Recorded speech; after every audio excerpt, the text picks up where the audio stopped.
reservando para levar para o Emerson, né? Eu estava esperando uma oportunidade para levar, né? A única coisa que eu ia dizer para ele que o presente dele, né? O presente que eu ia proporcionar a ele está despigmentando. Então ele já vai com um defeitinho, mas a cauda tá legal, a cauda é bonita, né? Eu acho ele de cauda bonita. Não é com as pontas afiladas, é com as pontas mais arredondadas no formato de coração já. Mas Mas aqui eu tenho alguns chá também, não tem jeito. Se eu achar com a cauda bonita, interessa sim. nossos avós já diziam que cavalo dado não olha os dentes, né? Não é? É esse caso aí. Mário, considerando o lado erudito nosso, né, do nosso grupo é um grupo diferenciado, tem que trabalhar o ditado popular de forma mais elevada. De bucéfalo de oferenda não se perquire configuração odôntica. Nossa Senhora. Bom, então vamos lá. Gente, o tema que a gente imaginou para hoje, o que foi sugerido lá, né? Vamos falar um pouco sobre conceitos básicos de genética. A gente tem muito material tratando de questões sobre genética numa certa profundidade em diversos aspectos. Então, nós imaginamos hoje a gente ter uma conversa mais informal, ainda mais depois da última que foi bem profunda e bem técnica. E aí o que a gente imaginou foi o seguinte, deixa eu compartilhar isso aqui com vocês, que aí a gente olha junto. Aqui, ó.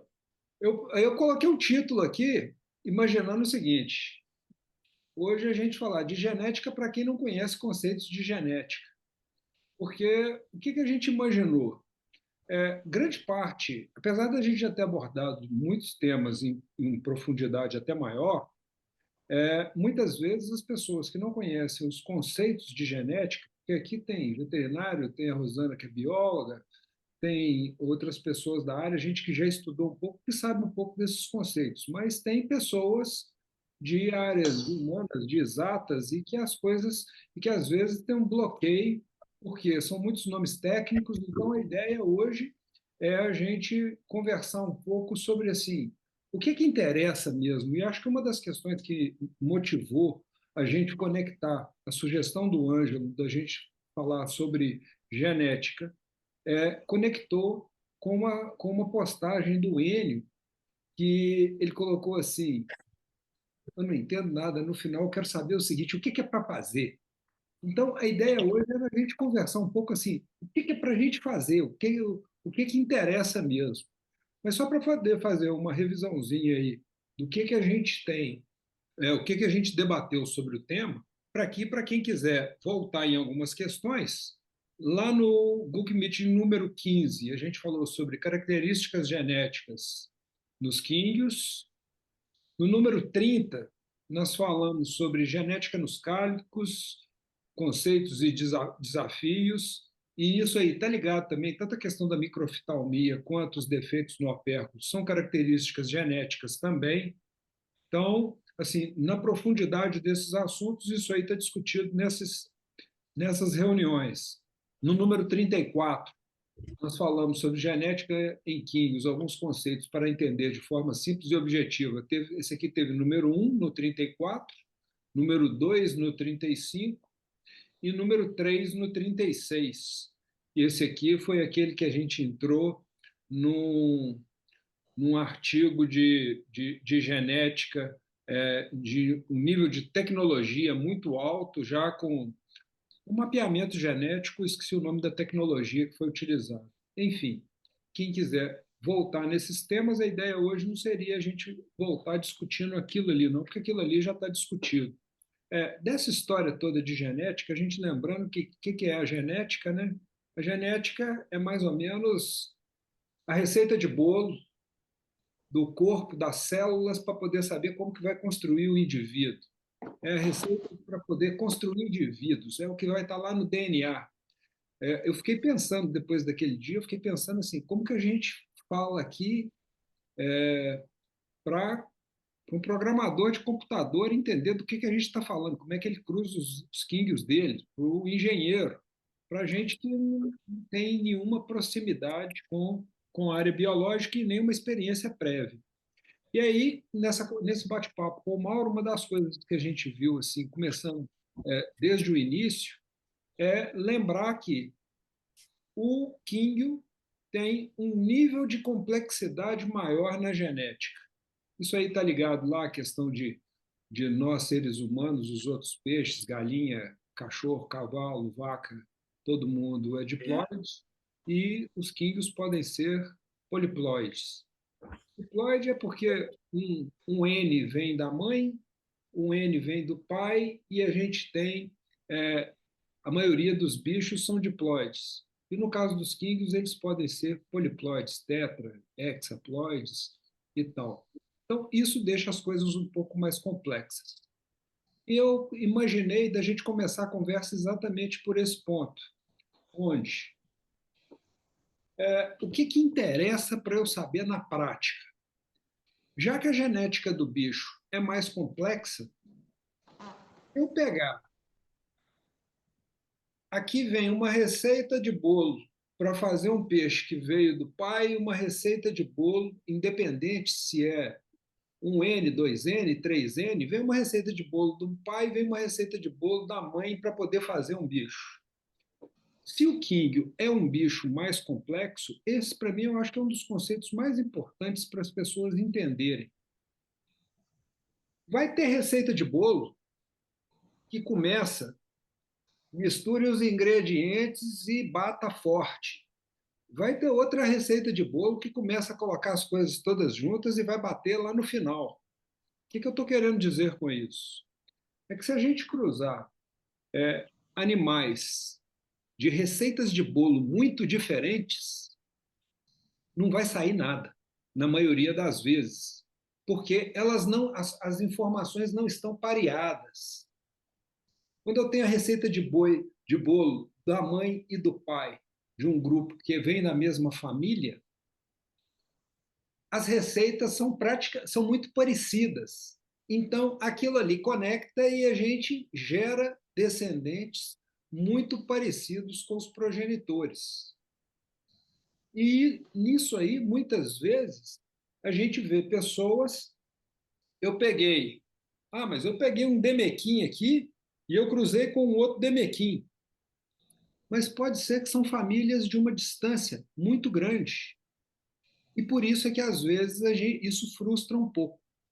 Então, o primeiro conceito que eu imaginei de ser importante compartilhar com todo mundo é essa questão, e aí agora a gente vai para dentro da prática da coisa, mas o que eu faço com isso, então? O que eu faço com isso é que, se eu quero ter continuidade em determinadas características que eu estou vendo no macho e na fêmea, eu preciso procurar, assim, esses peixes têm parentesco? E se não tiver parentesco, e que eu vou fazer um cruzamento que podem dar bichos muito diferentes, eu preciso saber que eu vou levar algumas gerações para poder conseguir redirecionar isso para o que eu estou fazendo. E aí eu imaginei, esse aí ser o primeiro tópico, aí eu passo a palavra para vocês, e aí depois a gente vai falando de mais alguns. Eu fiz uma listazinha aqui de algumas coisas para a gente conversar. Ok, tu está falando dos pais, mas acho que seria interessante até que nível os filhos e os filhos destes vão ir herdando, porque, que nem, por exemplo, eu tenho agora filhotes que eles estão, na verdade, alguns saíram parecidos com os avós e não com os pais. Então, tipo, eu tive Demequim que eu cruzei com Ryukin por características que eu queria, e agora, na primeira geração, eu não tive nenhum, a cruza direta entre eles eu não tive nenhum Demequim. Agora, nos netos, eu tive um percentual de Demequim. Pequeno, mas tive. Então, essa questão que o Douglas falou, né? Herdabilidade. Eu não lembro, né, se nas reuniões anteriores a gente discutiu aquilo que é de herdabilidade alta, né, características de herdabilidade alta, características de herdabilidade média ou de herdabilidade básica, né, baixa, quer dizer. Eu não lembro se tinha algum material já nesse sentido, né? E aí isso eu creio que dificulta um pouco também, né? A gente meio que escolher pai e mãe, né, para selecionar determinadas características. Às vezes a herdabilidade é baixíssima, né? E às vezes a herdabilidade é baixa e nós temos que levar em conta que são 8 pares de genes, né? No indivíduo que tem 100, né, 100 cromossomos, aí o trabalho, sei lá, octuplica, acho que é o termo mais exato a ser dito, né? Sei lá. Imagino assim, né? Mas se a gente conseguisse encontrar algum material que tivesse escrito assim, ó, característica, é, característica, por exemplo, assim, cauda mais arredondada é de herdabilidade média, nossa, isso aí abre uma esperança tão grande na gente que, né, porque está na moda, né, a cauda ser mais arredondada e menos afilada, né? Então eu creio que coisas assim, se algum colega mais iluminado conseguisse encontrar, seria ótimo, né? Coisas de herdabilidade alta, herdabilidade baixa ou média que seja. Não, então, com relação a isso, né, essa parte genética eu estou aprendendo com vocês agora, que eu sempre fui meio que na prática, vendo algumas coisas e aplicando aqui. E até mostrei para o Emerson alguns vídeos de peixes aqui que eu estava fazendo a reprodução. E hoje em dia eu estou chegando próximo ao telescópio preto e branco, ou telescópio não, cometa, né, preto e branco. Só que, como eu comentei com ele, até mostrei um vídeo, saiu um agora que parece um Yanagi. Só que eu tenho o cruzamento de telescópio de 7 anos atrás. Então, ele veio trazendo, não sei qual peixe ali que trouxe, acho que a genética do telescópio ali junto, e acabou saindo agora, nessa geração aqui de peixes, tal. E assim, agora eu estou conseguindo, assim, parece que eu estou conseguindo chegar, assim, a algum ponto ali, mais ou menos na coloração que eu quero ali, mas sempre ainda tem uma variação ali. Eu vejo que ainda tem uma. Aí eu tô até vendo aqui, até anotei aqui os vídeos para ver um pouco da parte da genética, para entender um pouquinho mais também a parte teórica, né? Porque eu fui meio que na raça aqui, fazendo conforme foi passando os anos. Agora é tentar pegar a parte teórica para entender um pouco mais a fundo. Ô, Rafael, eu acho que isso que você está trazendo é que talvez seja a coisa mais importante, porque o que interessa mesmo é a prática, é botar a mão e entender como é que funciona. E isso que você está trazendo é muito importante, porque muitas vezes a pessoa está agarrada lá de não entender terminologia técnica e não faz, não põe a mão, e aí fica mais difícil ainda, porque a hora que a gente fica mais fácil entender a hora que a gente lê uma coisa complexa a partir do momento que a gente tem uma experiência, né? Em cima dessa tua fala com relação à questão da proximidade das matrizes, né, por assim, questão de famílias e de peixes, da mistura, né, de famílias diferentes. Aí me ocorreu assim, um exemplo disso aí, uma coisa bem simples para falar, é a questão, por exemplo, de peixe albino. Né? O peixe albino é uma falha que, na via metabólica, ele deixa de produzir a melanina. Só que essa via ela tem etapas. Se tu tiver um casal de albino que a falha foi em fases diferentes da via, se tu cruzar os dois, você não vai ter albino. Eu acredito que a gente conseguindo responder um pouco aqui dessas questões que vão acontecendo no dia a dia, é que a gente vai conseguir ancorar para ver que aquele monte de nome complexo, aquele monte de coisas lá, muda pouco no que a gente tem que fazer no dia a dia. O que a gente tem que fazer é olhar para os peixes, é trabalhar a seleção e tudo mais. Tanto o comentário do Minoro em relação à herdabilidade e depois o comentário do Rafael, que característica de peixe que ele já está trabalhando há 7 anos, está aparecendo característica de peixes lá de trás. E isso aí foi uma das coisas que nós debatemos bastante aí ao longo dessas reuniões, com esse nível de complexidade que é o, a questão genética do King, às vezes vão aparecer características que estavam era muito mais atrás ainda. Características que a gente nem imaginava que estava, elas aparecem.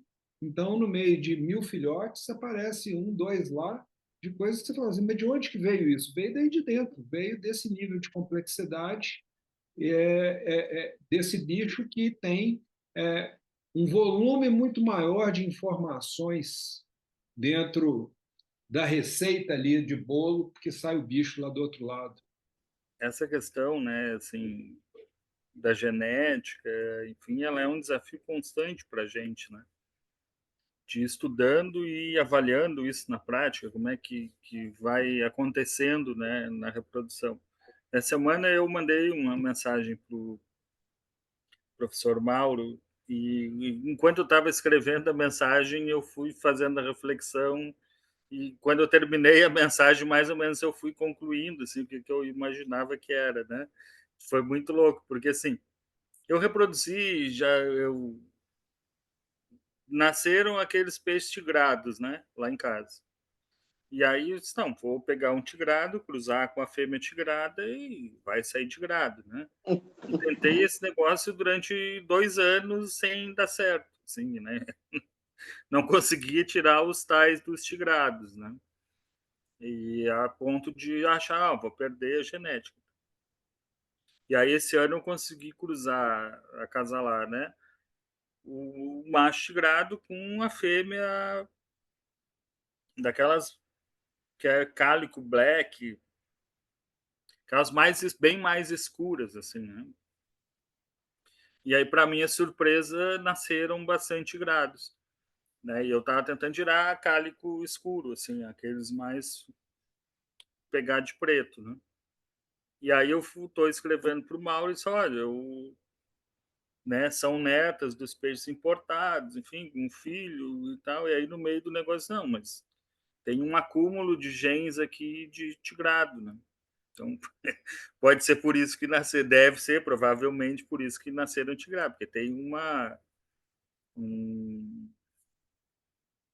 confluência, né, gênica aqui e tal para tigrado, e aí por isso que as filhas com os netos e tal nasceram bastante tigrado. Então é um desafio constante assim para a gente, né? Só que no meio de uma desova dessa nasceu um peixe que eu até coloquei hoje de manhã cedo lá no grupo, um peixe tricolor com branco no fundo, né? Assim, é um cálico com branco. Então tem, de onde saiu aquilo, né? Não faço a mínima ideia, entendeu? É um negócio lá de trás, enfim, que é aquele tipo da coisa que a gente olha e tá, vamos ver se a gente consegue tocar isso para frente. Mas o que eu estou querendo dizer assim, que a gente tem, e o Mário às vezes chega, coloca para a gente essa conclusão, não, a gente ainda não sabe nada, né? E quanto mais a gente vai tentando aprender, mais a gente vai vendo, cara, tem muita coisa pela frente para entender, para mapear o que a gente tem em casa, né, nas caixas, enfim, para ver o que pode vir pela frente. Então, mais é um depoimento nisso. E aí também um outro, assim, também um depoimento, já entrando, e até para desafiar também o Mauro, eu estou muito impressionado, sim, aí eu não sei se dá para dizer que isso é heterose ou não, com a qualidade, assim, da qualidade do ponto de vista do aquilo que na avaliação, lá no julgamento, a gente chama de características especiais, né? Então, assim, eu estou muito impressionado com a qualidade dos Ryukin que nasceram aqui, filho tanto do macho que eu tenho, que é de uma origem diferente da fêmea que eu tenho, né? Eu tinha 2 Ryukin, um casal de Ryukin, e eu acasalei com uns peixes que o Mário me mandou, que são Demequim albino, né? Assim, e estou impressionado com o formato de corpo de Ryukin que esses peixes desenvolveram, assim, né? Então, tá, e aí é que entra, né? Assim, que um dia até conversando com o Mário, cara, os peixes são excelentes. Agora, quando a gente cruzar eles, é que a gente vai ver o que vai vir.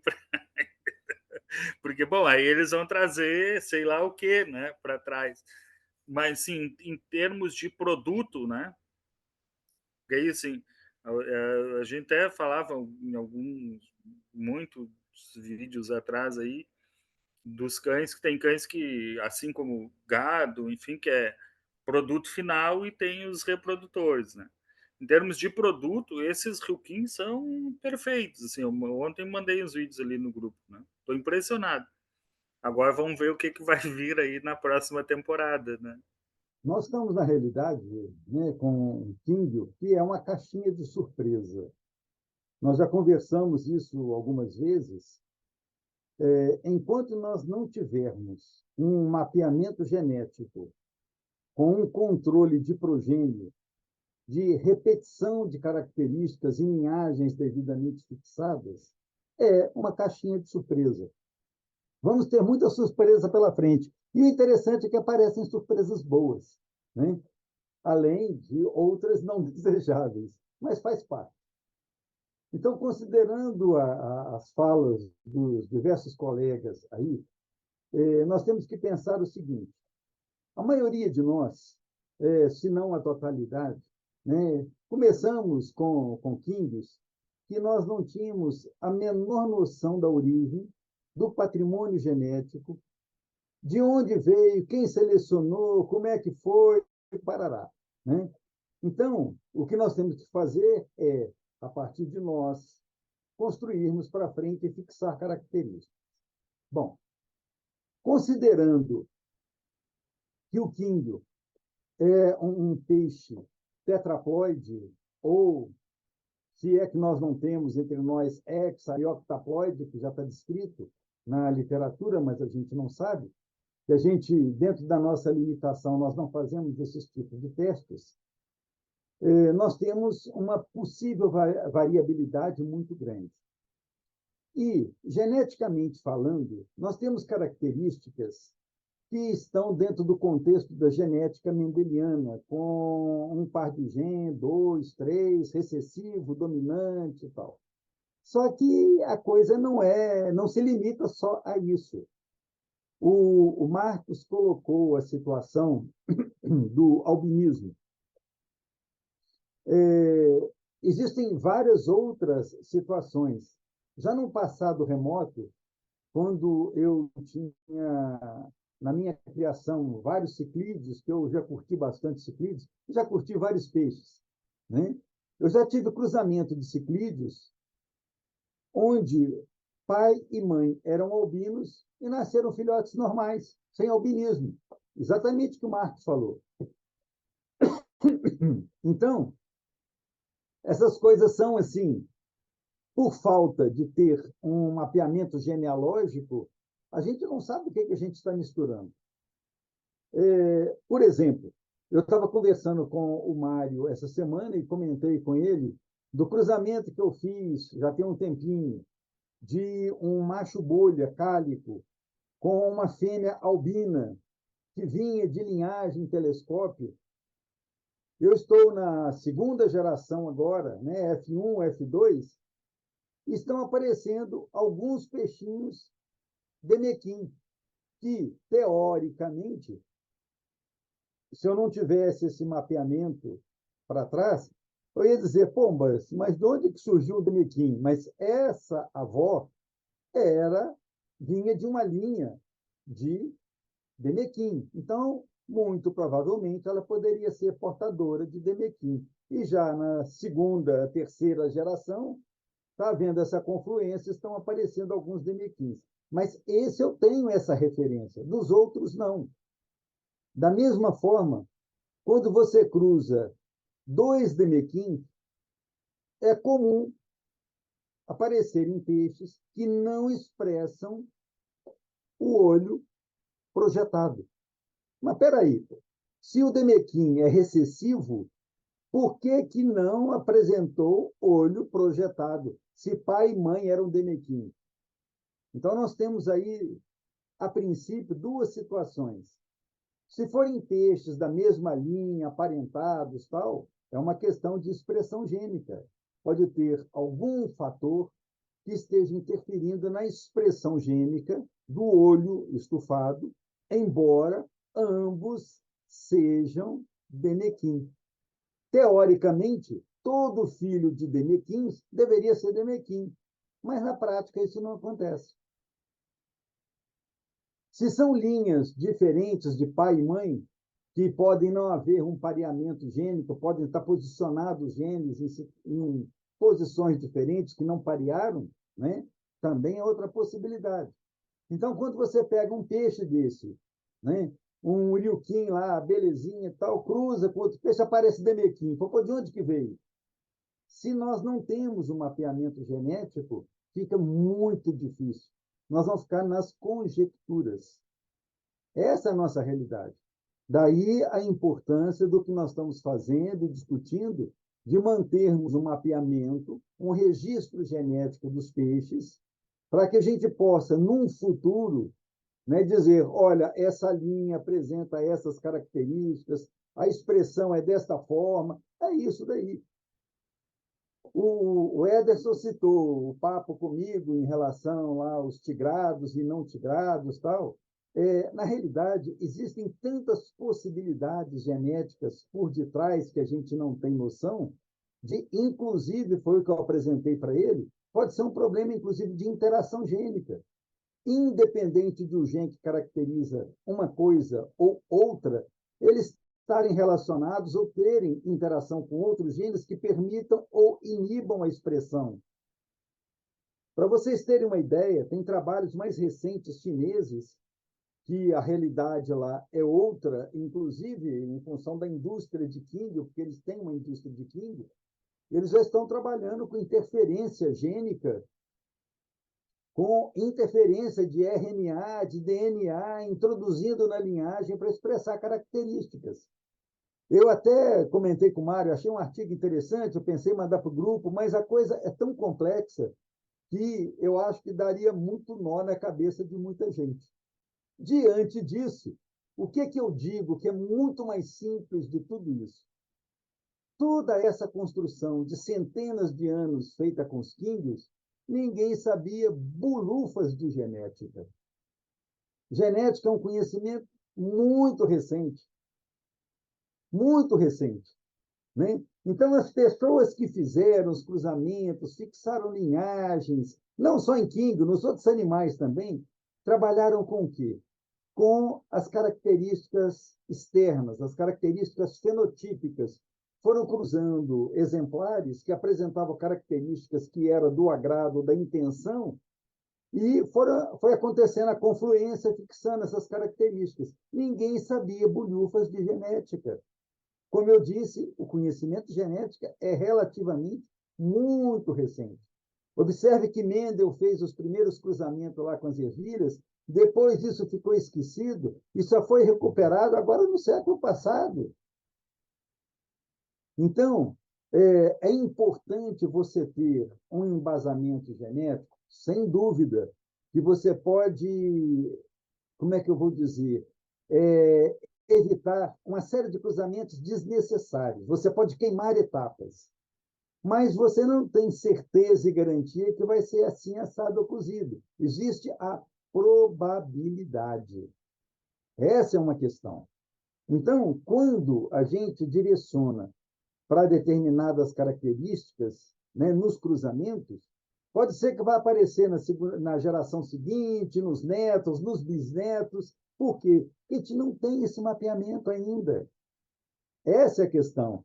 Então, o fato de você fazer um cruzamento e não deu resultado, você desiste? Não. Vamos insistir, vamos persistir, vamos repetir. No momento, a coisa vai aparecer e vai dar certo. É uma questão daquilo que nós já brincamos antes. Né? Espaço, tempo e paciência.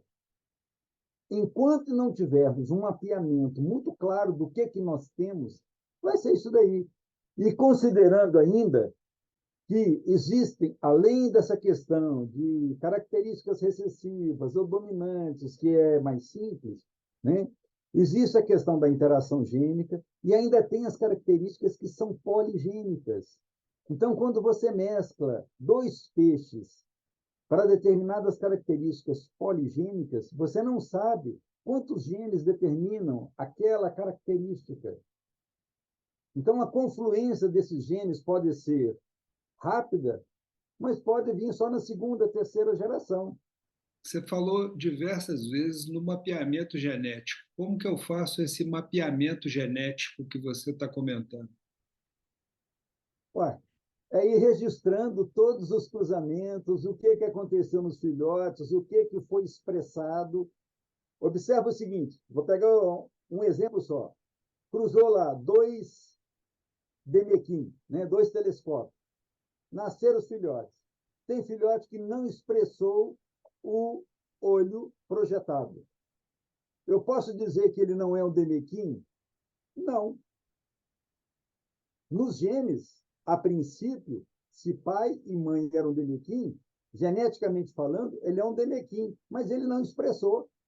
Então, esse peixe, eu posso fazer cruzamento dele depois com outro. Vamos imaginar que eu pego um peixe desse que não projetou, cruzo com outro Demequim, e a progênie dele, a filhotada toda, sai todo mundo Demequim. Você está confirmando que ele é um Demequim, mas que não expressou o olho projetado. Então, esses cruzamentos têm que ser feitos, separado cada grupo de filhotes. É trabalhoso e precisa de espaço. Como o pessoal tende a misturar os bichos tudo, depois você não tem controle. Aí você não sabe quem é filho de quem é pai de quem é mãe de quem. Né? É o famoso filho da mãe, mas que você não sabe quem é a mãe, ou nem o pai. É essa a questão. Então, é registro. Excelente, obrigado aí pela explicação. E eu dei uma voltada nesse ponto aí, porque muitas vezes a hora que a gente está falando assim, um mapeamento genealógico, um mapeamento genético, é nessa hora que a pessoa acha assim, mas eu não tenho a menor ideia como é que eu faço um mapeamento genético dos meus peixes. Então, a questão é porque eu acho que essa que é a questão da gente trazer hoje nesse bate-papo, é que as coisas têm nomes sofisticados, mas a grande maioria das coisas são muito mais simples. E depende, não é aquela velha história que é 5% de inspiração e 95% transpiração, né? Então, isso que você trouxe, o que eu preciso ir fazendo? Eu não tenho que entender nada daquela complexidade, daquele monte de letrinha, daquele monte de negócio. Eu preciso saber o seguinte: esse peixe que está aqui hoje, como que eram os pais deles, como que eram os avós, como que eram os tetravós, como que vem lá de trás, e eu vim fazendo esses cruzamentos. Quanto mais a gente registrar, então não precisa de conhecimento sofisticado nenhum. Se possível, um celular e registra, porque hoje em dia a gente tem essa possibilidade, antigamente não tinha. Então, hoje a gente ainda consegue fazer um vídeo ou uma foto do peixe e registrar, nasceu tal data e tarará, e observou isso, isso e isso. E vejam que interessante, eu peguei um trabalho qualquer daqueles que a gente tinha tratado, o que tem no resultado de um trabalho de pesquisa é um número de filhotes que deram pigmentados, não pigmentados. Então, ou seja, o que a pesquisa faz é pegar essa anotação que o Mauro está falando e apresentar ela de forma analítica e repetir isso algumas vezes para poder saber o seguinte: não posso afirmar isso. Então, assim, o que a gente precisa fazer, nós leigos, é, na prática do dia a dia, registrar o que a gente está fazendo. E tendo em mente que ainda tem o seguinte: não basta um único cruzamento, porque um cruzamento ele dá um resultado. Eu já brinquei isso daqui anteriormente, falando da turma, uma questão na minha família, que meu pai e minha mãe, com olhos castanhos, cujos pais tinham olho castanho e olho claro dos dois lados, né? Então, observa, olho claro é recessivo, teoricamente, um par de genes. Então, entre meu pai e minha mãe, né, dentre os filhos, deveríamos ter 25% de olhos claros. E não foi o que aconteceu. Teve 75% de olhos claros e 25% de olhos escuros. Por isso que uma reprodução só não é suficiente. Por quê? Nós voltamos naquela situação da curva de Gauss, da distribuição. Em 100 cruzamentos, né, nós vamos ter a frequência de 25% na média de 100 cruzamentos. Um cruzamento só separado, ele pode dar todo mundo de olho castanho e não aparecer ninguém de olho azul, ou dar todo mundo de olho azul e não aparecer ninguém de olho castanho. É aleatoriedade. Então, não basta só um cruzamento para a gente chegar à conclusão, olha, deu isso. Perceberam? Se a gente pega 2 peixes portador de seibum, você ficar esperando os 25% de seibum, pode ser que aconteça. Teoricamente, sim. Mas pode não sair nenhum seibum, ou pode sair todo mundo seibum. Agora, se você fizer 100 cruzamentos desse casal, na média, você terá 25% de seibum para 75% de não seibum. Aí vem a dificuldade de novo. Observa que os cruzamentos, o Mário colocou lá o artigo, quantos cruzamentos foram feitos? Quantas desovas? Não basta uma, porque ela não é representativa. Pode ser? Até pode. Deu certinho, ótimo, mas não quer dizer nada. Não quer dizer que deu certo. Uma brincadeira que a gente sempre faz é o seguinte, né? Quando a pessoa acha que está com as coisas estabilizadas na mão, você fala assim, repete então, Exato. repete. Faz de novo e vamos ver se você chega no mesmo resultado. Se você conseguir repetir, está tudo certo. Então, eu posso dizer que eu consigo isolar alguns resultados. Por exemplo, uma cruza de Demequim com não Demequim. Eu consigo ir diminuindo a frequência que eles vão surgindo com a seleção dos peixes, mas eu posso dizer que eu não vou conseguir tirar alguma expressão dos cruzamentos, mesmo depois lá de 100 cruzamentos, ou eu consigo talvez isolar alguma característica? Vamos raciocinar Porque eu não sei quem vai ser Demequim, porque eu posso ter o Demequim sem olho. Mas, ô Mauro, eu acho que a primeira questão, essa pergunta do Douglas traz uma coisa muito interessante, que é o seguinte: antes de partir para tentativa e erro, planejar os cruzamentos é fundamental. Assim, você vai fazer um cruzamento de um Demequim com não Demequim, com qual o objetivo? É de levar a corcunda lá para o Rio Quim? Ou é de melhorar o Demequim, só que aí você está cruzando com um bicho que não tem protusão ocular? Então, assim, antes de sair cruzando, eu preciso planejar onde que eu estou querendo chegar, e sempre que você tiver disponibilidade, eu consigo encontrar um Demequim ali na pet shop, vai lá e compra ele, que é melhor do que você tentar fazer uma coisa com características completamente distintas, porque pode ser que você pode ser que você leva 10 anos para fazer isso, pode ser que você não chegue em resultado nenhum. Então, aumentar a probabilidade do resultado desejado e planejar isso aí facilita enormemente a vida. E antes de eu voltar a palavra ali para o Mauro, eu queria só fazer um comentário da fala anterior dele, que ele tratou da questão da repetição. Essa é uma das razões, gente. Eu vou pegar o exemplo do Ederson. Aumentar o número de cruzamentos, vocês já viram o que o Ederson fica fazendo. E aí agora vocês vão ver que as coisas vão todas tomando um sentido. Eu aumentar a pressão de seleção na desova, nasceram 1000 larvas. Eu vou criar as 1000, eu vou entupir de peixe aqui, as próximas desovas eu não tenho condição de fazer. Pega essas 1000, eu vou tirar os caudas simples, vou tirando os coluna torta à medida que eles estão crescendo, vou tirando isso aqui, sobraram 30 top aqui. Isso está te abrindo espaço para você fazer mais repetições. Você precisa de mais variabilidade genética.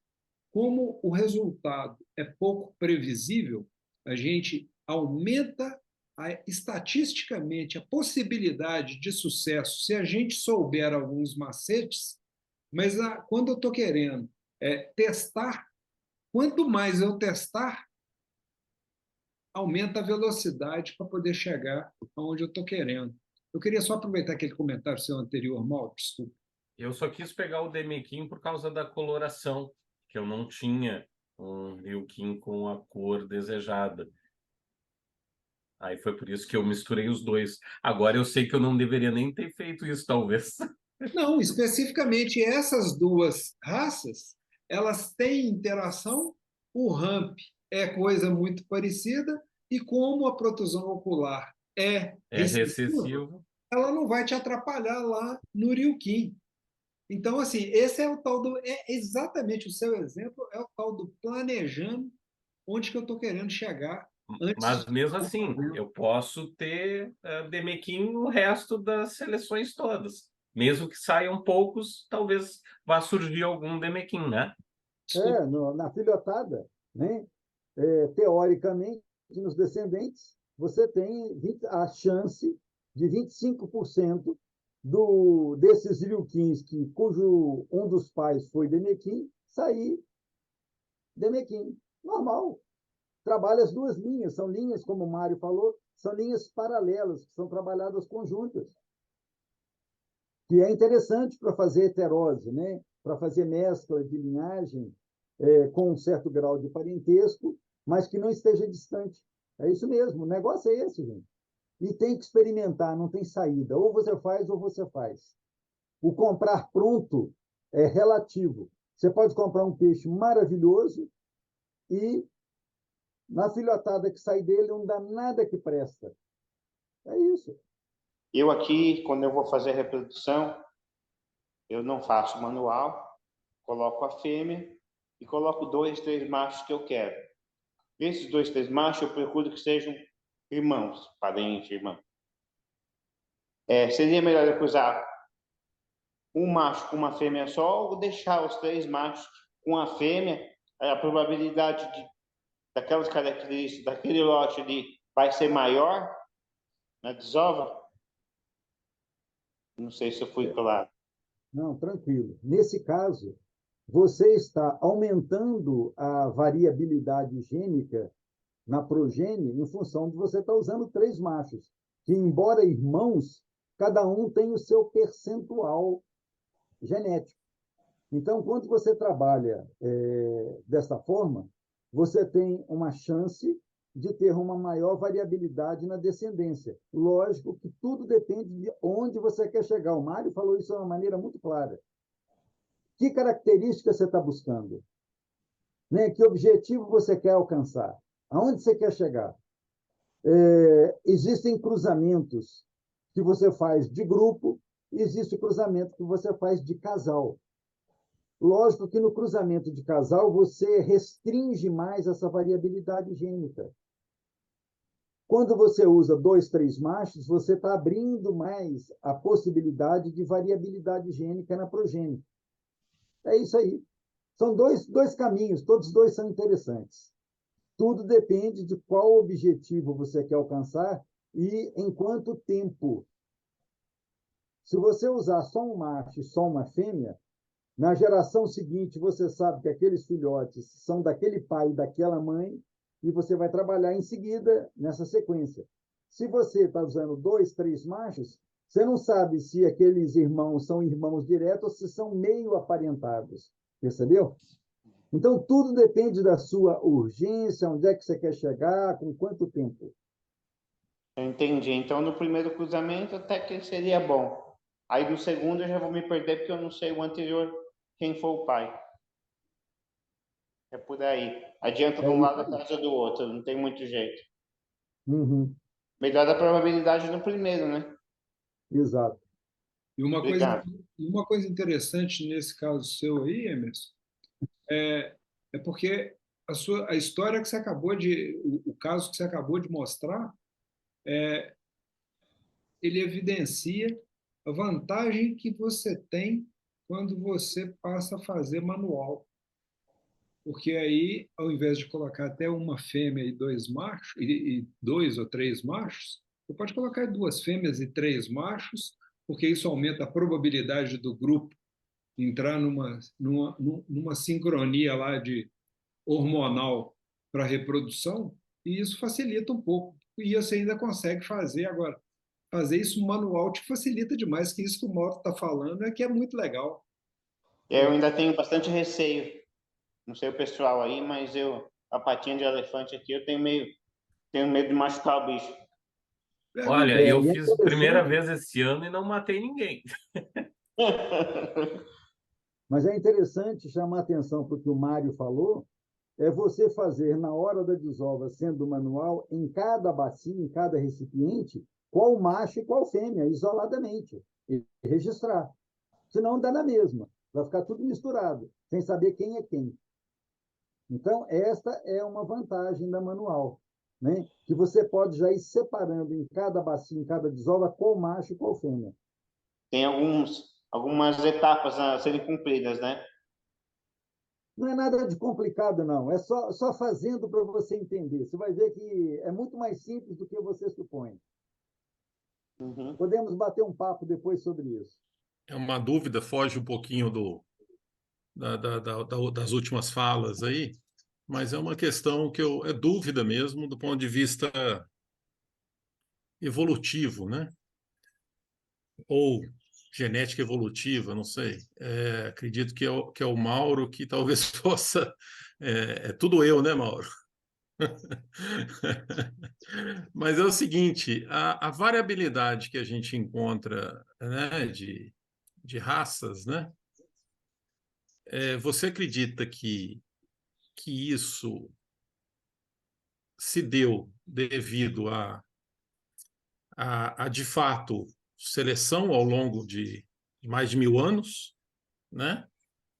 Ou mutações? Porque, dada essa diversidade genética, né, e a poliploidia, etc., naturalmente as mutações têm um papel também que eu acredito que que é um papel muito importante, né? Porque ela muda drasticamente, né? E coloca uma característica talvez inexistente ao longo de toda a história genética daquela linhagem, vamos dizer assim, e aparece de repente, né?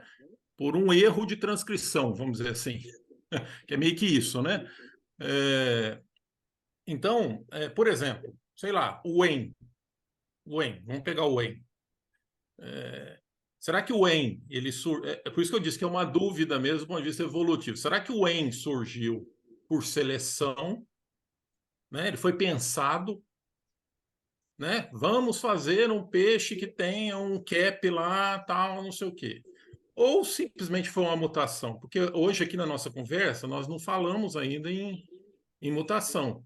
E eu acho que a mutação ela tem um papel nos quínguios, talvez muito mais expressivo, né, do que em outras variedades de peixe, assim, pelo menos as que eu consigo imaginar. Posso estar totalmente errado, né? Você sabe que eu não sou da área, mas assim, só refletindo sobre, né? Qual que é a sua visão disso, Mauro? Estou falando especificamente para o Mauro, mas é óbvio, né? Quem tiver informação ou conhecimento nessa área, é uma curiosidade minha, já de longo tempo, né? Mas, enfim, Mauro. Na realidade, nós temos que pensar nas duas coisas concomitantes. Ninguém imaginou de criar um peixe com cap, né? Certamente, lá num passado remoto, apareceu algum peixe com uma testinha um pouco maior e a pessoa que criava achou interessante, né? Vou ver se tem mais algum outro aqui com a testa um pouco maior, vou cruzar entre eles para ver se isso se repete, né? As mutações, elas têm um papel fundamental no histórico das espécies de gerar possibilidades de surgirem novas características que levam, inclusive, o que nós chamamos de especiação, o surgimento de novas espécies, né? Por acúmulo, ajuntamento de características novas. Então, mutações ocorrem ocasionalmente, com maior ou menor frequência. Por exemplo, tem trabalhos feitos num passado mais distante, em século passado, de mutações induzidas, né? Porque hoje a gente tem conhecimento de agentes que são mutagênicos. Então, tem muitos trabalhos feitos, por exemplo, com gupe, né? Com lebistes, Poecilia reticulata, mais especificamente, que foram mutações induzidas para ver como é que esses agentes mutagênicos interferiam na questão gênica. E tem uma série de relatos, trocentos trabalhos publicados, que levaram a mudanças de características de pigmentação, do corpo selvagem para o corpo dourado, corpo branco, corpo azul e o escambau, né? Então, na natureza ocorrem mutações. Se essas mutações favorecem o organismo, elas tendem a se repetir. Por quê? Porque está favorecendo aquele organismo. No nosso caso do peixe ornamental, não obrigatoriamente a característica mutante era um agente de favorecimento. Por exemplo, quando teve a segunda mutação de King, que foi a cauda dupla, a cauda dupla dificulta o peixe para nadar comparado com o peixe de cauda simples. Mas alguém lá na época que viu isso e enxergou, passou a buscar reproduzir esta característica com um certo controle, porque na natureza, esse organismo mutante de cauda dupla, a tendência era ser predado. Por quê? Porque ele era mais lento no deslocamento comparado com o peixe de cauda simples, que era muito mais ágil. E, da mesma forma, as outras mutações que foram surgindo, a ausência de dorsal. Observa, a ausência de dorsal dificulta o peixe no controle de natação. É muito comum os peixes sem dorsal, na hora que leva um susto, tenta se movimentar, sai às vezes fazendo em parafuso, sai rodando. Ele não tem um nado normal. Em condições naturais, ele seria predado muito rapidamente. Então, a mutação iria desaparecer. Então, o que aconteceu é que essas mutações, ao terem sido detectadas pelas pessoas que criavam na época e que resguardaram esses organismos e usaram para cruzamentos, eles acabaram contribuindo para a fixação dessas mutações. Então, observa, são duas coisas. Uma é a mutação, a outra é a seleção. Fazer a confluência de repetição disso, que é um dos grandes problemas. O Mário falou há uns minutos atrás ali, repete, né? A repetibilidade, que é isso que a ciência nos cobra. Qual é o grau de repetibilidade de determinado evento? Só quando você caracteriza isso e consegue quantificar a repetibilidade é que passa a ser considerado como um dado conhecimento. Senão, é aleatoriedade, como a maioria das coisas. E no caso do King, né, vira e mexe aparece alguma coisa diferente. Quem já criou Guppy sabe. Você pega uma linhagem selecionada, bacana, com a cauda delta, maravilhosa. De tempos em tempos aparece um barrigudinho, ou seja, um selvagem. Pô, de onde que veio esse bicho? Né? Na genética, né, isso tem uma denominação específica, né? É um retorno de característica dos ancestrais. Pô, mas essa linhagem eu já tenho há tantas gerações, mas nasceu um selvagem no meio. Volto a dizer, dois aspectos, mutações e seleção em cima da mutação. Não, é isso. Então tá. Então a variabilidade que nós temos, né, de raças e eventualmente até dentro da mesma raça, né, você tem algum grau de variabilidade. A responsabilidade principal disso, inicial, vamos dizer assim, né, o start, é a mutação. Sim. E depois a seleção em cima. Sim, a interferência do homem no contexto. Não, a seleção sem sombra de dúvida. A minha dúvida é exatamente se algumas das características tinham sido pensadas em serem colocadas ou se foram resultados de observação só. Ah, apareceu isso, gostei, vou tocar para frente. É igual o nosso peixe-lua lá, né, do Ederson. Acho pouquíssimo provável que alguém tenha pensado em algo que não existia. Né? E tentar fazer a confluência a partir de quê? Se não tem nada.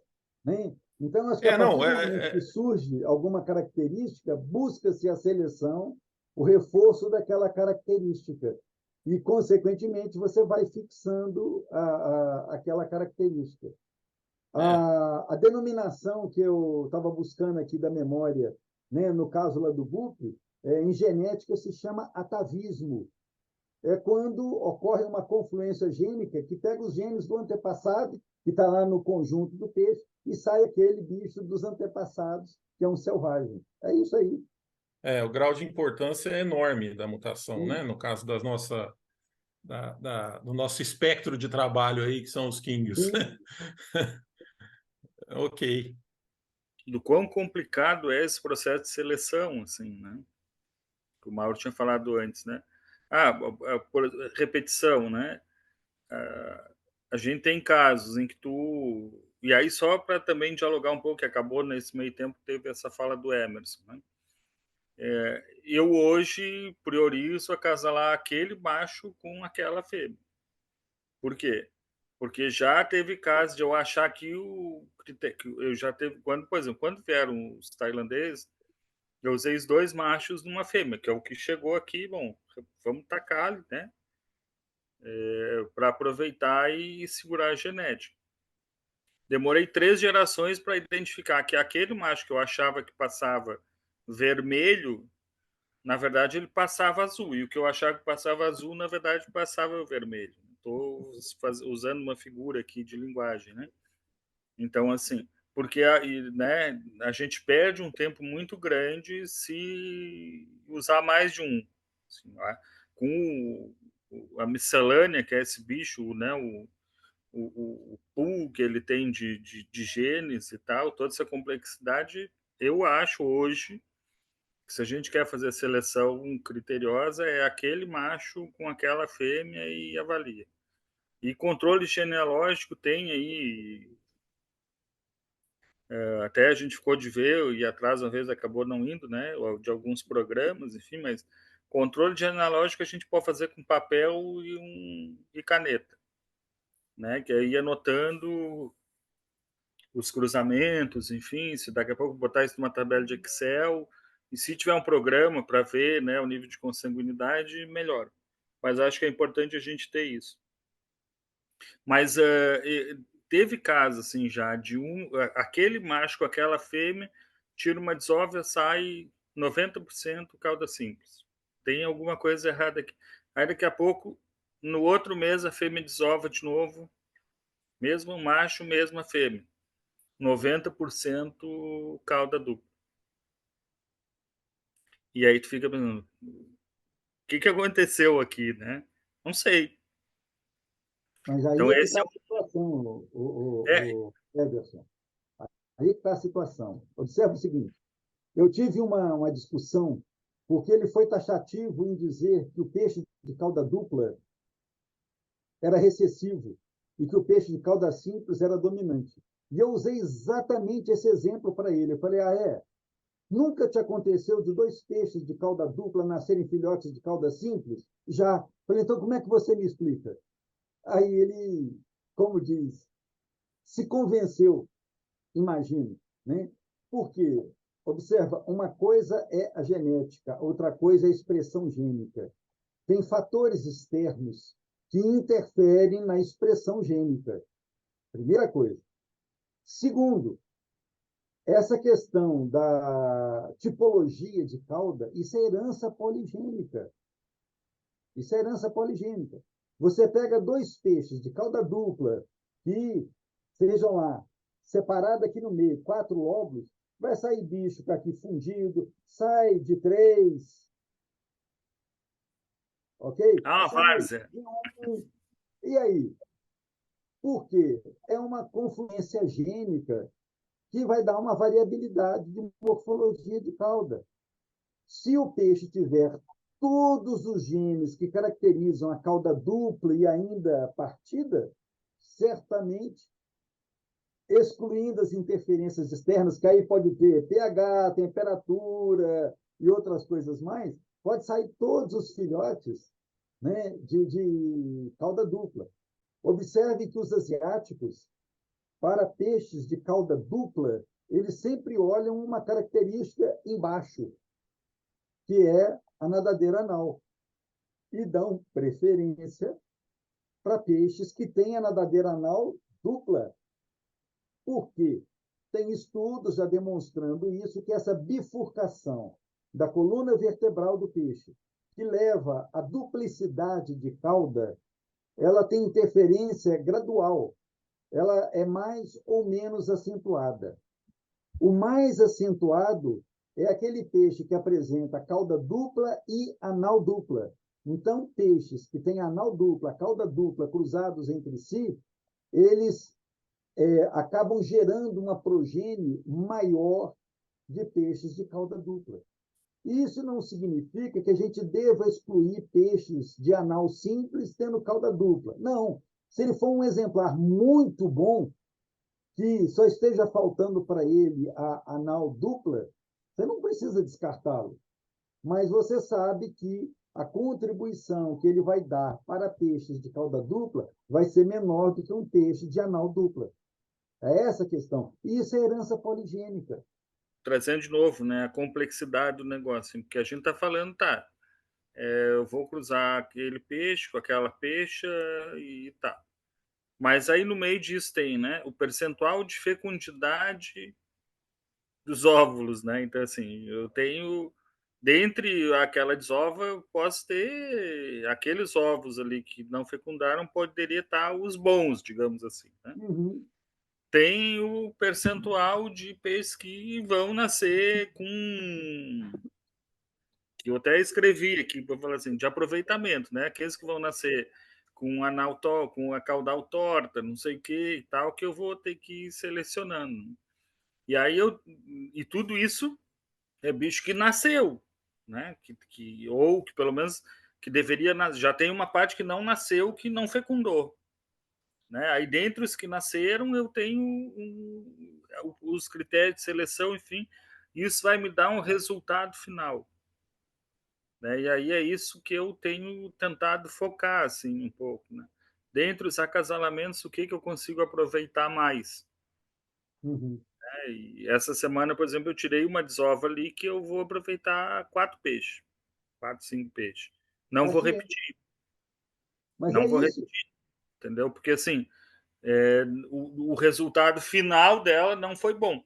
Ontem me aconteceu uma situação seguinte, uma gauchada, eu fazendo seleção, enfim, eu acho que por choque térmico, daquelas primeiras seleções ali, matei metade, né? Morreram, enfim, os que eu tinha selecionado. Assim, não, esses são os bons, né? Aí entre aqueles que eu estava separando para ficar, morreu a metade.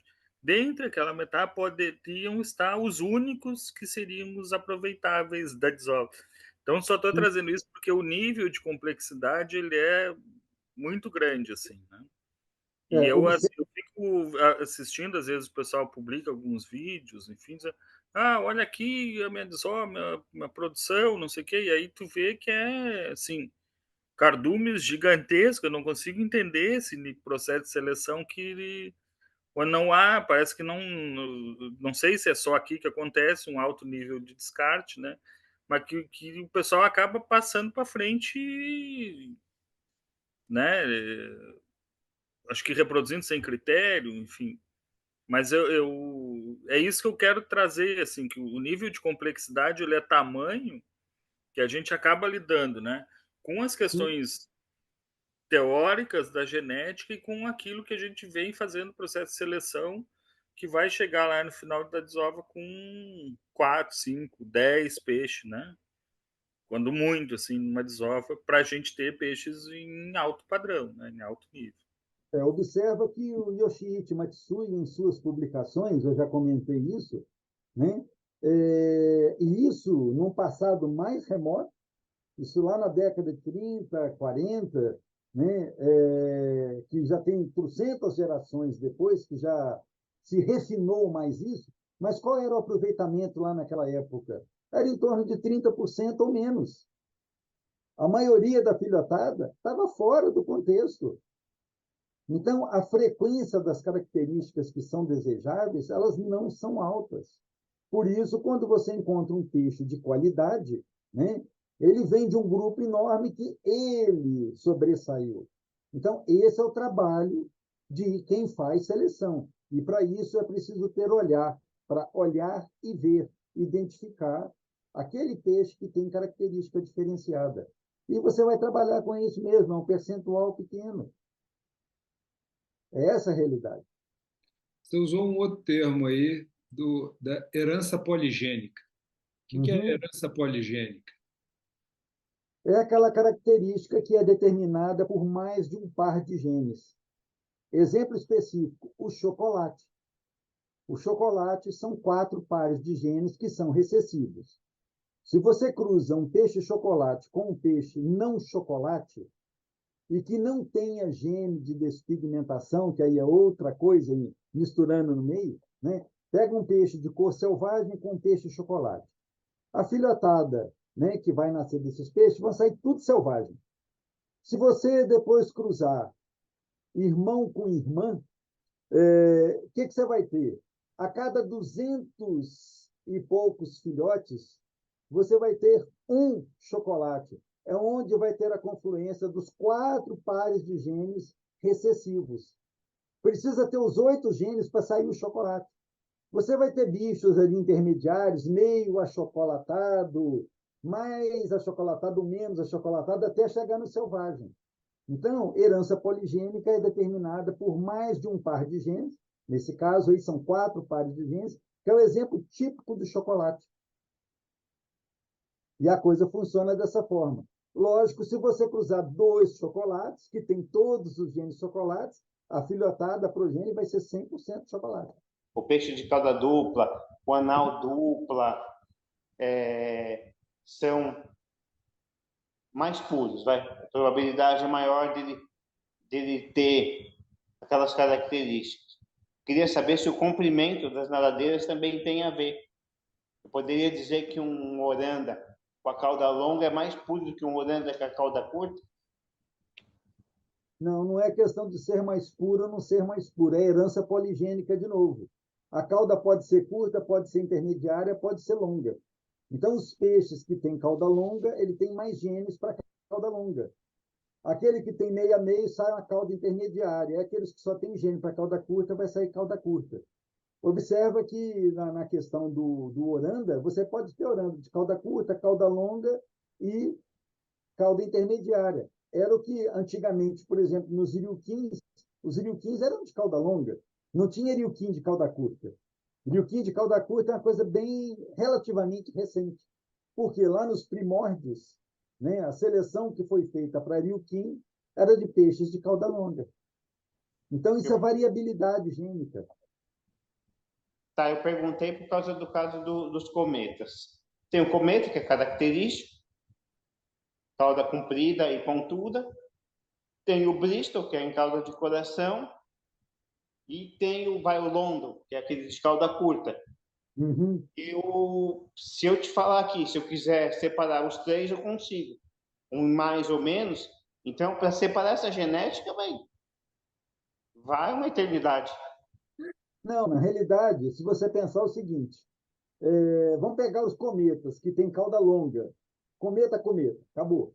Né? Uhum. Você vai cruzar 2 cometas desse, você vai ter progenes de cometa. Mas pode, de vez em quando, aparecer algum cometa de cauda intermediária ou de cauda curta? Pode. Muito. Porque os progenitores podem ter algum gene que não determina o comprimento total de cauda. Então, quando coincide esses genes de somarem, vai sair peixe de cauda intermediária ou mesmo de cauda curta. É a aleatoriedade da confluência desses genes. Porque não é um gene só, são vários. É herança poligênica.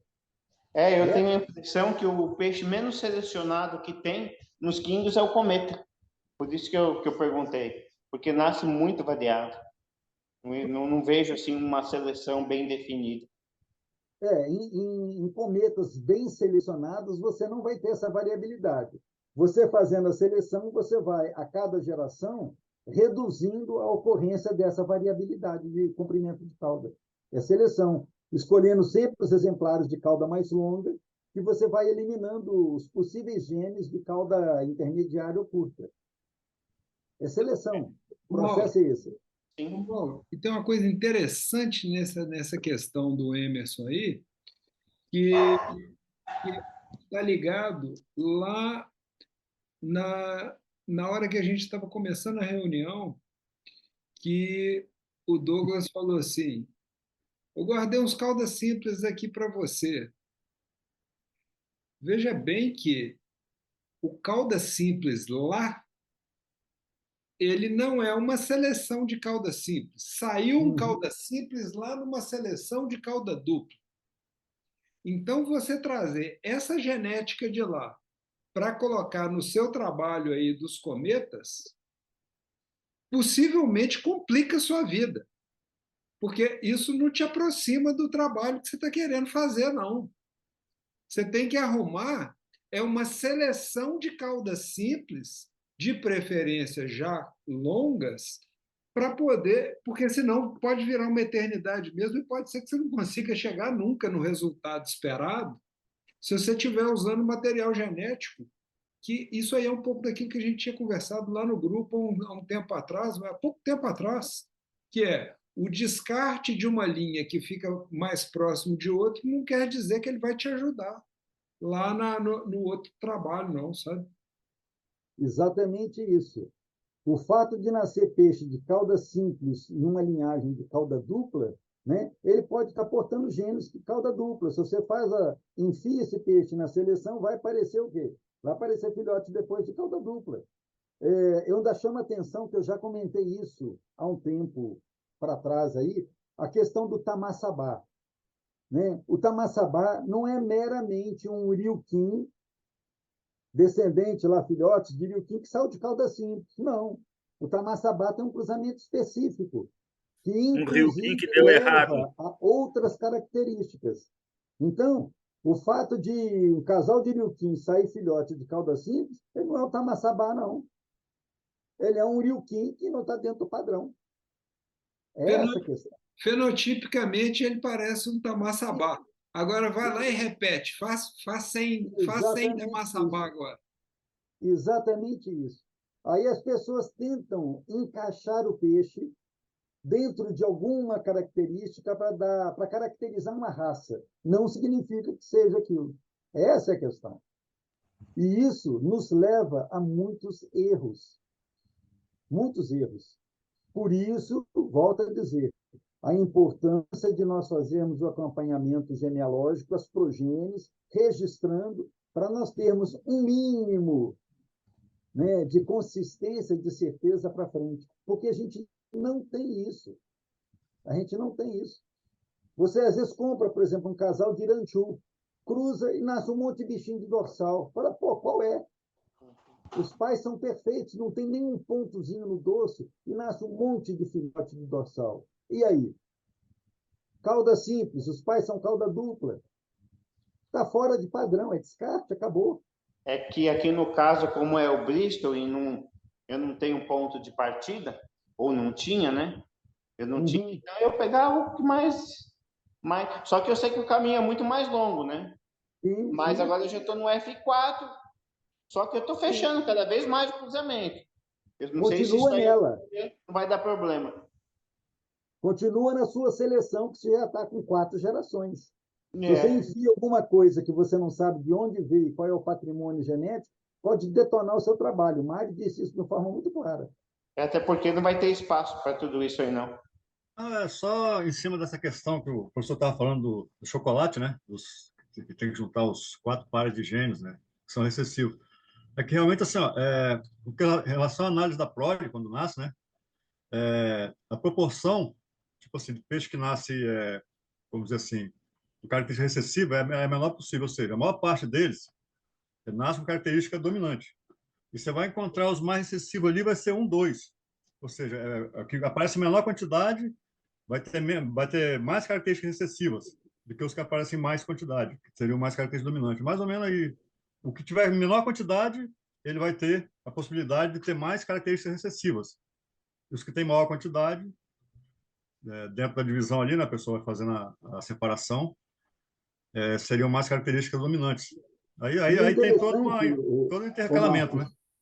O interessante nesse caso aí dos chocolates, que os filhotinhos que são de fato chocolate, os 4 pares de genes recessivos, eles já nascem chocolate. Eles já nascem chocolate.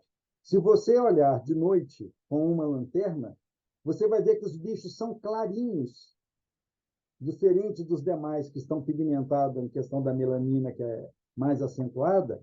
Né? Eles são clarinhos, mas o olho é escuro. O olho é pigmentado, mas o corpo é clarinho. Tanto é que as primeiras vezes que eu me deparei com isso, tanto com os albinos como com os chocolates, foi assim, foi olhando de noite, com lanterna, aí eu comecei a catar aqueles diferentes, separar para ver o que ia dar. Então, albino já nasce albino, ceibum já nasce ceibum, chocolate já nasce chocolate, e o cálico também.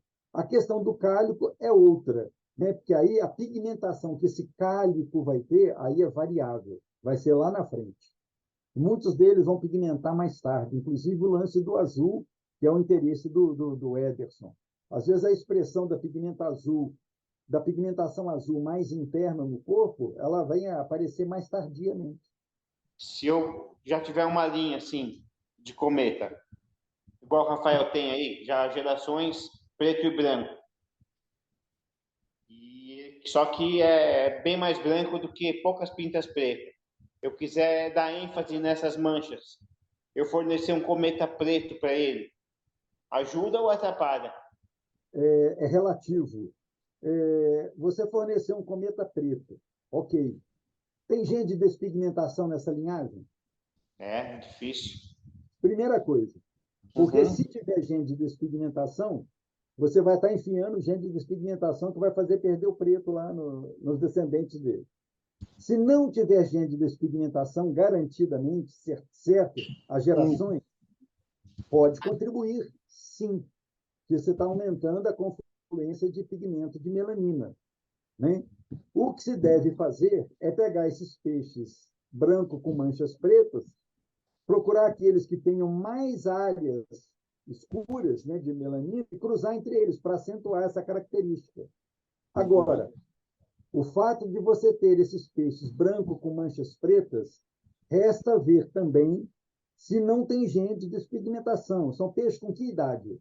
O preto e branco, tá aí ó, com as manchinhas, eles são dessa última desova do final do ano agora. Mas eu tenho alguns peixes com algumas manchas que tem já uns 2 anos.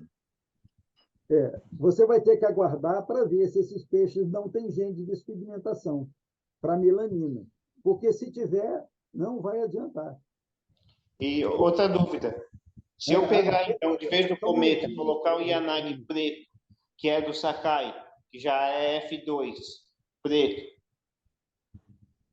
o fato dele ser Yanagi vai atrapalhar ou vai ajudar ele lá? Porque por ser recessivo Yanagi, talvez não atrapalhe. O Yanagi aí é a questão do olho, é o Denequim.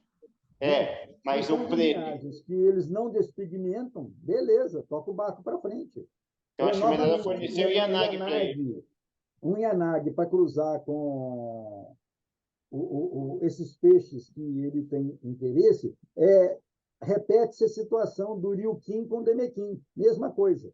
Né? Porque o Ryukin e o Demequim, do padrão moderno, ambos são corcundinhas. No caso do Yanagi, com os outros cometas, são peixes longos. A única variante é o olho estufado. Né? A única variante, assim, entre aspas, né? O que vai diferenciar um do outro, que é um par de gene recessivo. Não tem problema, acho que é uma linha a ser trabalhada com a outra. Legal, obrigado. Pois esse Yanagi aí, ele vai atrapalhar na questão do comprimento da cauda, não?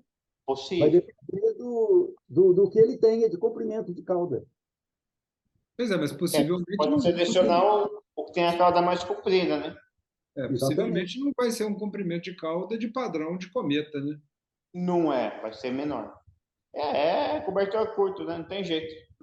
É isso aí.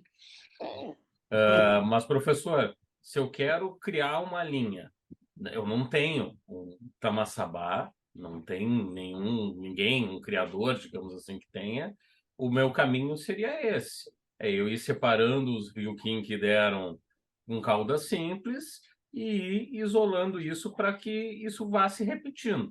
Correto, né? Não, é uma possibilidade.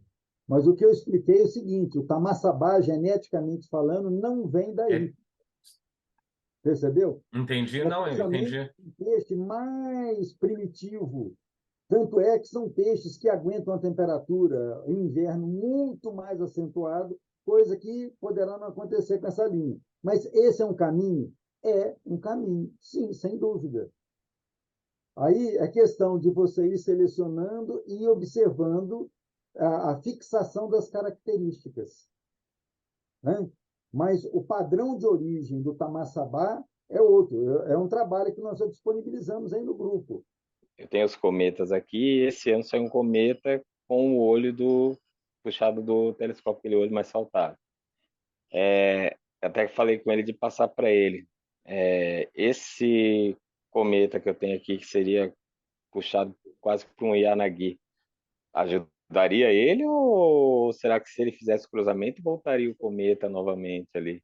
Pelo que eu entendi, apareceu esse peixinho aí, que é um cometa, mas de olho projetado, não é isso? Isso. Tá. Isso daí você não tinha na sua linhagem. Isso não acontecia. Não, já faz Tá. uns 5 anos que eu não tenho um telescópio aqui. Isso pode ser uma mutação que levou à projeção do olho. Tranquilo. Pode ser interessante para ele levar para frente. É uma mutação que poderá ou não se repetir. Vai depender de você confirmar nos cruzamentos. De tempos em tempos ocorrem mutações. Então, muitas vezes você não sabe, né? Apareceu isso daqui, mas será que lá nos antepassados não tem? Será que não tinha algum Benequim para trás? Pode ser que sim. É o que eu comentei no cruzamento que eu fiz lá do Bolha com a fêmea albina, que era a fêmea de dorsal, que vinha de linha de telescópio. Está aparecendo agora alguns bichinhos telescópio. Ok? Houve a confluência Então, do expressor. o único cruzamento que eu tive foi 7 anos atrás, então acho que pode ser desse cruzamento que está vindo essa... Coincidiu nesse daí de juntar os dois gênios lá de telescópio. Aí saiu esse telescópio. Eu queria fazer justamente esse comentário aqui. Estatisticamente, é muito mais provável que tenha entrado um Bemequim lá atrás do que ser uma mutação, né? Sim, é o mais provável. O que não impede de ser uma mutação, tá, Mário? Sim, só em termos de probabilidade, né? Sim. O pessoal tem perguntado bastante, né, hoje, de possibilidades, enfim. Eu acho que não tem outra possibilidade a não ser fazer, né? Mas é importante ter o registro.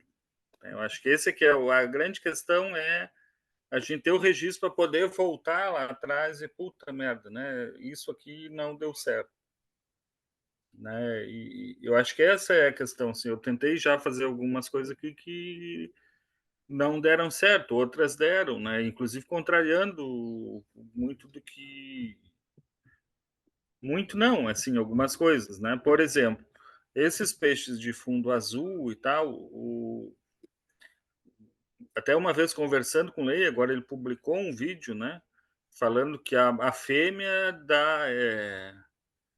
ela dá a herança da cauda, né? Do formato da cauda, enfim, e o macho da cabeça, né? Mais ou menos alguma coisa assim que ele falou. Esses peixes que eu tenho aqui de fundo azul, numa conversa com o professor Mauro há 3 anos atrás, ele me orientou: ó, cruza o peixe, cruza essa fêmea que eu tinha, que era uma fêmea comum e tal, assim, uma oranda bem comunzinha, mas né, muito azul e tal. Eu usei com um daqueles tailandeses, né? Então, assim, e aí daquela desova saíram 2 peixes. Eu aproveitei de toda a desova, que era, sei lá, uns 2.000 peixes, eu aproveitei 2 que eram de fundo azul com o rabo de tailandês, né? Provavelmente 90%, se tivesse desenvolvido, não tivesse selecionado, enfim, teriam a cauda da fêmea, né? Mas 2 pelo menos tiveram a cauda do macho. E dali é que a gente vem fazendo esse trabalho aí de fixar os cálicos de fundo azul. Então, assim, a gente tem que tentar fazer, né? Eu acho que essa dúvida que o pessoal está levantando aqui, enfim, se eu pudesse dar o meu testemunho aqui, vamos tentar. Aí tu pega, por exemplo, né, num processo de seleção para tentar as coisas diferentes, né? Tá dando até agora, pelo menos está dando certo, não sei até onde vai. E por outro lado, assim, eu tenho aqui 2 Ryukin que são excelentes, que eu olho que são assim peixes muito bons, um inclusive ficou em 3º lugar aí no festival virtual do Aqua Show. E eu reproduzo o Ryukin, assim, que é um bicho, né, que comum, digamos, né? E eu não consigo tirar peixes iguais a eles, assim, é impressionante, né? Já vou para o 3º ano de reprodução, eu não consigo tirar bons Ryukins deles. Né? Eu consegui tirar excelentes Ryukins agora, cruzando eles com os peixes que vieram do Mário. Para ver, né, que nem são Ryukin, que são Demekin, né? Então, eu acho que é isso, sim, a gente ir cruzando, ir registrando e ter a possibilidade, essa questão do registro, de voltar lá atrás e dizer, não, ó, eu preciso corrigir aqui, né, aquele caminho, esse caminho que eu venho trilhando não está dando certo, preciso voltar lá e eu peguei o caminho da direita, não, vou pela curva para a esquerda, ou vice-versa, enfim, né? Mas acho que isso que é importante, assim, né? Principalmente o pessoal está perguntando, enfim, bastante, se isso dá certo, não dá, a gente tem que tentar, né? E ter a possibilidade de voltar lá atrás, né? Esse registro para voltar lá atrás e poder corrigir e dizer, ó, toda aquela seleção que eu fiz, cara, não vai dar. É o que eu até publiquei aqui. O que o Mário apelidou lá de cabeça de carneiro, enfim, né? Eu já mais ou menos identifiquei onde é. E assim, se eu tiver certo, é a genética básica ali, né, de dominância e recessividade. Aquela cabecinha é dominante, né? Ou pelo menos na maioria dos filhotes, que a gente vai selecionando, e é isso, assim, que tu não consegue saber se é, né? Porque assim, tu vai vendo aqueles que estavam com a caldinha certa, não sei o quê, é que quando chega naquele tamanhozinho, mais ou menos ali de 4, 5 centímetros, é que tu vai ver se né? Aí, quando chega naquele ali, a maioria tá com aquela cabecinha de carneiro. Então essa fêmea já vai sair fora, né, da reprodução, porque ela tá passando muito isso para frente. Pode ser que a minha avaliação está completamente errada, mas é o que eu tenho, é o que eu estou vendo, né? Então, é para a gente ir avaliando, assim, e uma coisa importante, né, até do último vídeo, de um dos últimos vídeos que o Lei publicou lá, do Goldfish Corner, ele fala, né, qual é a minha fonte das informações? Ah, é o fulaninho lá e tal, que está na 10ª geração de criador de King, né? Aí tu fica, porra, 10 geração na família, os caras criando King, né? Nós aqui estamos, eu tô há 4 anos. Estamos todos engatinhando, Ederson. Não, a gente tá, né, nem tá engatinhando, a gente se arrastando no chão, né? Então, para ver o nosso nível de ignorância no tema, assim, né? Não dá pra gente às vezes achar, não, pá, eu sei. A gente só pode saber que não sabe nada ainda, né? Com relação aos albinos, no que eles, assim, se eu não quiser albino, no que eles podem agregar numa criação? No cruzamento com outras cores? Mas se você não quiser albino, em nada, ele vai te contrariar. Ele vai te dar transtorno. Porque o Edson cruzou lá, mas ele cruzou porque ele era 2 linhas, Demekin com Rio. Eu quero albino. É do corpo. Albino. Você quer albino. Eu cruzei porque eu quero botar Ryukin em albino. Tá. Eu falo aqui porque, assim, a gente como cria cachorro e qualquer outra espécie animal aí, o pessoal corre do albino, né? Tanto é que o cachorro albino nem registro dá. Né? Você acredita que no futuro, quando tiver um negócio mais organizado, o albino entraria como uma raça ou seria descartado como uma cor, né? Não uma raça, como uma cor ou seria descartado? Se for na China. O albinismo em peixe, ele é procurado, às vezes, pela raridade. Sim. É um bicho mais sensível, né? Mais suscetível de uma série de problemas, mas como ele é raro, gera interesse. No caso do cometa não seria legal, porque é peixe para lago, né? Certamente. Entendi. E se cruzar 2 matches, assim, foi repetindo esses cruzamentos, match, tende a sair albino ou não? Não tem nada a ver. Só se surgir uma mutação. Mas só aproveitando esse comentário seu, lembrando lá daquela conversa que a gente teve numa das exposições lá de São Paulo, onde o Sakai estava falando, olha, apesar de um dos caminhos de fazer cálico é cruzar match com metálico, o Sakai trouxe a experiência pessoal dele, né? Ó, você faz cálicos de baixa qualidade.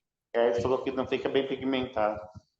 Então, assim, a questão do match aí, ela é uma questão que precisa aprofundar um pouco mais para ver assim, com qual objetivo a gente volta lá no planejamento do cruzamento que a gente comentou anteriormente, né? Essa é a rota melhor para poder fazer esse cruzamento, porque demora, gente. Demora, o tempo passa. O tempo passa. Eu fui cruzar os demequins albinos lá com os ranchos lá, já está em F2, eu já estou chegando à conclusão que lá para F4 é que pode ser que saia alguma coisa, porque no 3 eu já sei que não vai ser. É demorado. É demorado, é demorado. E requer muita paciência, tempo, espaço, é aquilo de sempre. Estou aqui.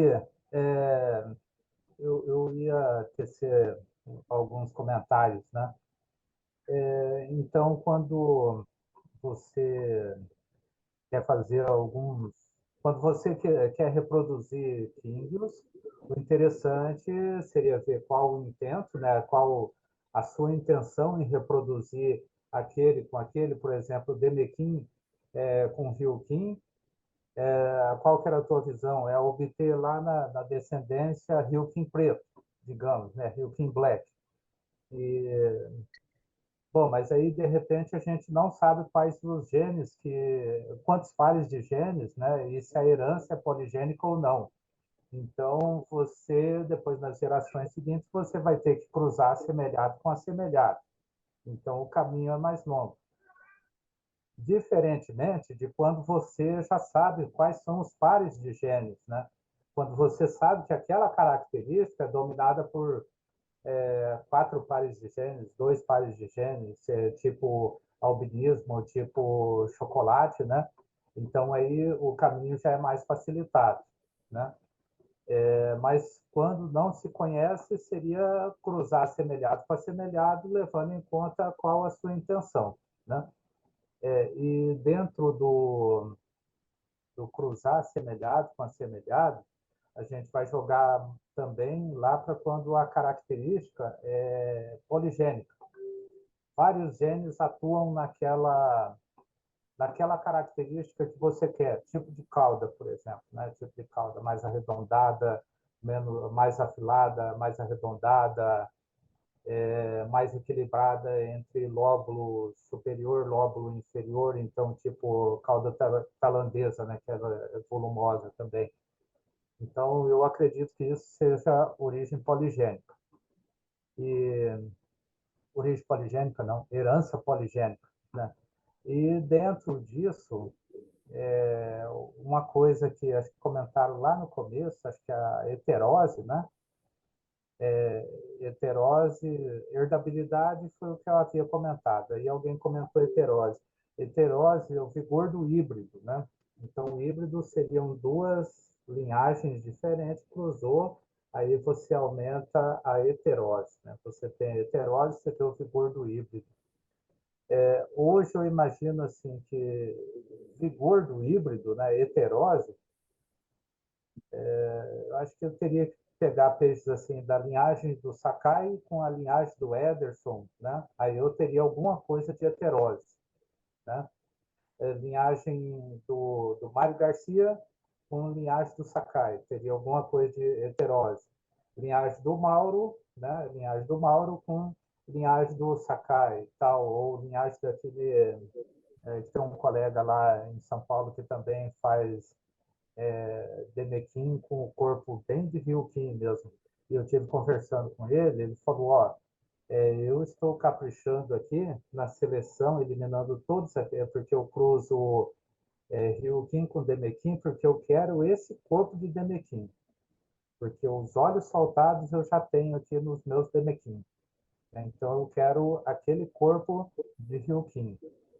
Então ele estava comentando sobre isso aí, né, de que ele tem praticado isso aí, né? E tem feito as gerações seguintes, né? Tem feito as gerações seguintes, mas quando ele se perde, ele retorna lá no cruzamento anterior, que era Ryukin, Demekin, e daí vai seguindo, né? Aí seria uma... Aí, por exemplo, se eu pegasse Demekin dele ali, né? E pegasse Demekin do Sakai, para Demekin, Demekin, ele curou Demekin, né? Aí seria a heterose pretendida, né? Eu estaria buscando o vigor do híbrido, né? O híbrido, a heterose, o híbrido, ele sempre tende a ser melhor do que a geração parental. Então, por isso que a gente busca o vigor do híbrido, né? Era esses comentários que eu queria tecer, né? Já que a gente falou esses termos, né? Mas não havia discorrido sobre, né? Excelente, que aí você trouxe, deu uma clareada para poder a gente trazer alguns conceitos. Agora, eu queria só lembrar um pouquinho lá do vigor híbrido, que isso que você está trazendo é para você ter o vigor híbrido máximo, em termos de plenitude. Agora, se você pegar um peixe seu aí, cruzar um seu Demequim aí com outro Demequim, faz um meio sangue com a linha sua e depois cruzar de volta, você tem o efeito, não na plenitude máxima, mas você tem um efeito intermediário. Então, você tem heterose aí também, não no efeito máximo, mas você tem heterose aí também. Mas é interessante, Mário, acrescentar mais uma coisa. Você se lembra que você chamou a atenção disso, você já comentou com o pessoal, dos Demequim iniciais que eu te arrumei albinos, o olho era pequeno. Era Demequim, mas a projeção ocular era pequena, correto? Então, quando você pega um Ryukin e cruza com um Demequim, que tem uma boa projeção ocular, F1 não vai ter projeção ocular, mas em F2 terá. Mas não significa que vai ter a projeção ocular do parental. Ele pode ter uma projeção ocular mediana, que vai ter que ser trabalhada depois, por quê? Uma coisa é a característica genética para o olho, né, estufado, vamos dizer assim. Outra coisa é a dimensão desse olho estufado. É outra herança genética. Observe que cada característica dessa, a gente não trabalha apenas um par de genes, não, tem várias coisas envolvidas. Tanto é que só na geração seguinte é que você conseguiu já uns Demequim com o olho mais acentuado. Eu lembro que você comentou isso para o pessoal, e é isso daí, né? Quando você faz esses cruzamentos, algumas coisas se repetem, mas não exatamente da forma que você estava querendo e que os pais apresentavam. Sim, e aí uma coisa interessante, Mauro, disso aí, é porque no caso aí, a gente, tanto o Minoro quanto eu, que a gente tem uma vida passando lá pela pecuária, o vigor híbrido lá, ele tem uma importância grande econômica na questão, seja no ganho de peso, na produção de leite, etc. Uhum. Eu não vejo hoje, no que eu enxergo aqui agora, rapidamente pensando, assim, qual a utilidade disso num cruzamento de quínguios, que já tem essa complexidade da genética que a gente está falando desde o início, a não ser que seja uma característica que eu estou querendo trazer para dentro da minha linha, que é uma cor, um formato ou alguma coisa desse tipo, eu não tenho muita vontade, muito interesse assim de buscar uma linha completamente diferente para poder fazer um cruzamento. Só de olhar para isso já me dá uma canseira danada. Eu falo assim, não, não quero não, não quero não, porque eu vou fazer um bicho aqui que pode ser que ele tenha um crescimento enorme, porque tem um vigor híbrido manifestando, mas as características que interessam para a gente no King, a gente vai estar diluindo elas. Exatamente isso. A gente tem que pensar o seguinte: o vigor híbrido ele é muito interessante quando você começa a detectar deficiência em alguma linhagem. Estão crescendo muito lentamente, não estão expressando bem determinadas características. Tem um histórico, né, muito interessante no Japão, lá de tempos atrás, que depois resultou em coisa interessante. os japoneses criavam muita carpa, fazia parte da dieta, né? A carpa, Cyprinus carpa. E eles chegaram no momento, chegaram à conclusão que o grau de consanguinidade era muito alto, então importaram carpas da Alemanha para fazer uma heterose. E fizeram esse cruzamento e não tiveram o resultado que eles esperavam. Eles mantinham a linhagem lá, que me parece que era carpa Yamoto ou algo parecido assim, e o resultado não foi positivo, tanto é que eles abandonaram. Nem sempre esse vigor híbrido é expressado. Às vezes não dá o devido resultado. Mas, por outro lado, nesses peixes que vieram da Alemanha, vieram aquelas mutações de peixe de praticamente só de pele, né, sem escama, com parcialmente escama, que acabou sendo cruzado com as carpas, com as Nishikigoi, e que surgiu uma nova variante de Nishikigoi, que são que eles chamam, os japoneses chamam de Deutsche, né, que é o alemão, né? Então, as Nishikigoi Deutsche, e que apareceram novas pigmentações, porque a pigmentação na pele é diferente da pigmentação na escama, que veio uma nova possibilidade, que de início o japonês é muito conservador, eles não aceitavam as Nishikigoi Deutsche, mas com a intensidade da coloração que elas foram gerando, né, acabaram sendo incorporados no padrão de Nishikigoi, e hoje você tem um conjunto de carpas coloridas dentro do padrão lá de Nishikigoi Deutsche. Então, muitas coisas, se às vezes dá certo para um lado, ou dá errado para outro, ou dá errado para outro, dá certo para um, e por aí vai. O negócio é o seguinte, se a gente não experimentar, a gente não vai saber. Não tem saída. Ou você faz, ou você faz. E já que vai experimentar, procura experimentar com critério, que é Lógico. registrando histórico e tudo mais, porque se der certo, isso vai te ajudar a repetir, a conseguir levar para frente, né? Uhum.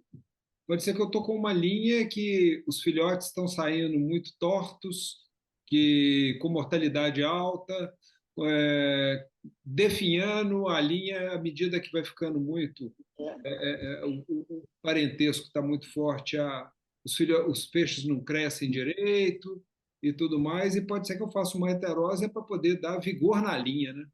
Ah, mas aí eu acho que teria que ser mais o que você falou lá, um meio termo lá. Pegar um peixe mais Sim, de uma outra linha.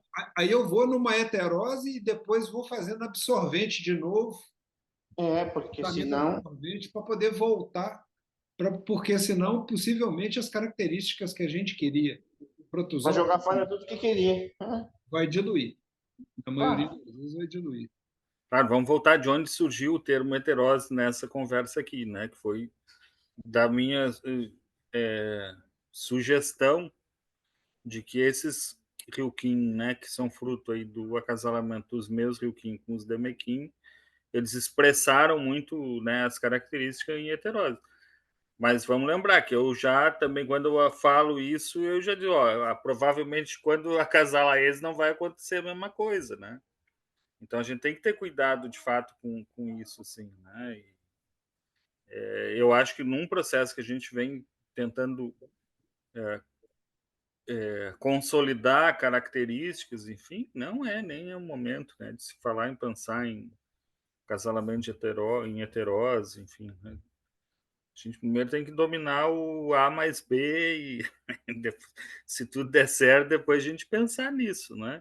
Claro, assim, a sugestão minha de que os peixes expressaram essa característica de forma muito intensa pode ser uma manifestação de heterose. Agora, muito provável que quando eu acasalar esses peixes, o resultado vai ser horrível, né? Sim, eu estou contando com isso.